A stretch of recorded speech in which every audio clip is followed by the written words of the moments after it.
Have you ever pondered what it truly means to be conscious? To be aware of the world around you? To have a stream of thoughts flowing through your mind? It's a question that has intrigued philosophers, scientists, and thinkers for centuries.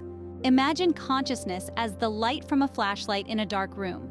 The beam illuminates whatever you point it at, helping you see and understand the objects in the room. Similarly, your consciousness illuminates your thoughts, feelings, and perceptions, allowing you to experience and understand them. Think of the different states of consciousness you cycle through in a day. When you're awake, your consciousness is fully switched on, like a flashlight with a bright beam.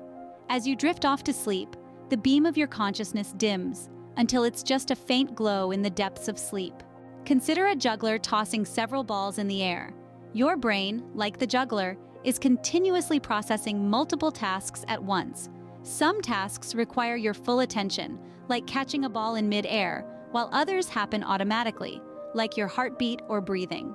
Consciousness can be thought of as the juggler's focus.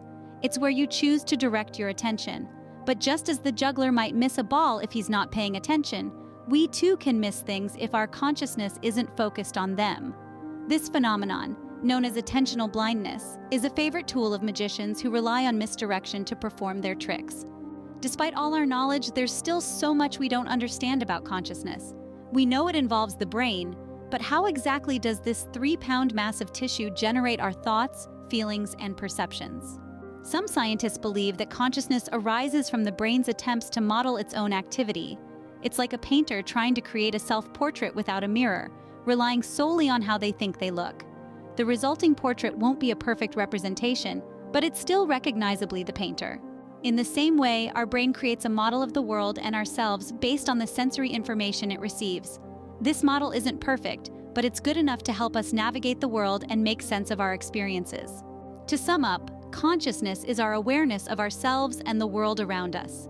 It's a complex process that involves different states, selective attention, and the brain's self-modeling. It is a fundamental part of who we are, and despite its complexity and the many questions that remain, scientists continue to unravel the mysteries of this unique human phenomenon.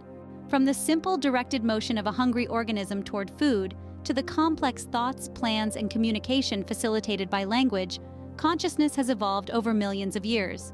And while we now have a sophisticated understanding of the world and ourselves, the primal urge for food remains a fundamental driver of our actions. So the next time you feel a pang of hunger, remember that you're experiencing a fundamental aspect of consciousness that has been millions of years in the making.